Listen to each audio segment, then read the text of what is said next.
I sada je vrijeme za ugošćavanje zvijezda sa hrvatske estradne scene. Danas je naš gost Dalibor Herceg. Lijepi vam pozdrav, dobro nam došli u program Radio Postaje Novska. Hvala vama što ste me pozvali u vašu emisiju. Dalibore, ajde da malo prvo upoznamo slušatelje s vašim radom. Dakle, kada ste započeli svoju glazbenu karijeru? Poznato mi je da imate albuma na engleskom, ali i na hrvatskom jeziku, pa da malo pojasnimo slušateljima o čemu se radi. Ja se glazbom bavim već dosta dugo vremena, no međutim intenzivnije u zadnjih godinu i pol dana gradim pjevačku karijeru, posebno znači u Hrvatskoj više skoncentriran.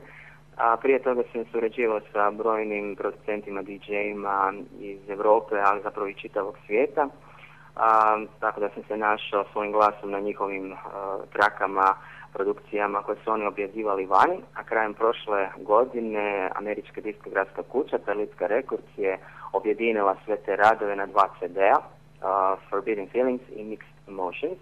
Tako da je to sad izišlo pod tom etiketom, a početkom ove godine izišao moj album na hrvatskom jeziku, programiran da budem tvoj. Koliko pjesama se nalazi na ovom albumu, hrvatsko izdanje?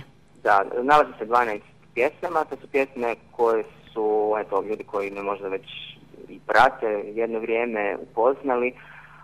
U zadnjih godinu i pol dana neke od tih pjesama su se već pojavile i na putem nekih video izdanja, postoje spotovi za neke pjesme. Zadnji spot koji sam snimao bio je za pjesmu Kapi kiše krajem prošle godine.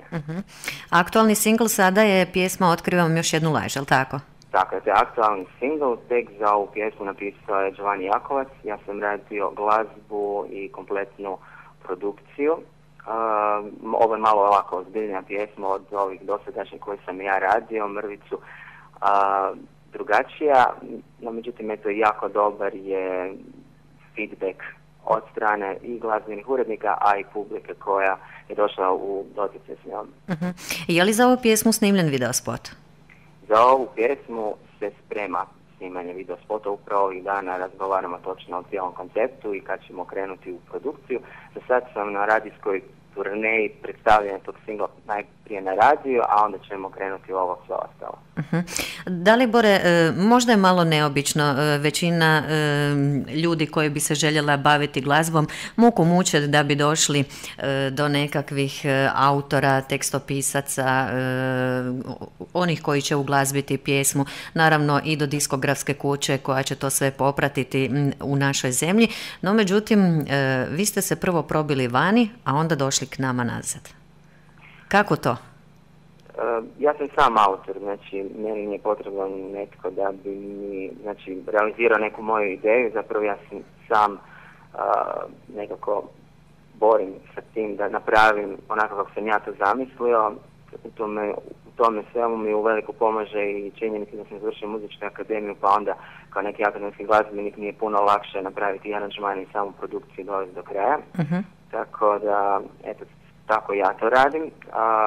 Evo, igrom slučaja se to desilo da sam zapravo prvo objavljivao neku glazbu vani, a sad ju počinjem raditi i ovdje. Ja se nadam da će i u Hrvatskoj publika to prihvatiti što bolje. Dobro. Dalibore, ima li još nešto bitno iz vašeg glazbenog svijeta koji nismo spomenuli? Pa eto, pratite me putem društvenih mreža, pratite me na mojoj web stranici službenoj daliborherceg.com.hr, bit ćete obavješteni na svim događanjima. Mislim da puno toga sad slijede ispred mene ovo ljeto, tako da će biti dosta zanimljivih informacija. Sve one koje zanima mogu posjetiti, mogu me dodati na Facebook da se malo družimo, pričamo i tako. Biće, vjerujem, i koncerata?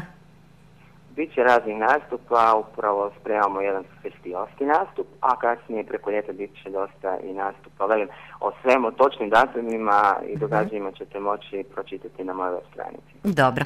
Dalibore, puno sreće u daljem radu i hvala na ovom javljanju. Hvala i vama što ste me pozvali u emisiju. Do slušanja. Do slušanja.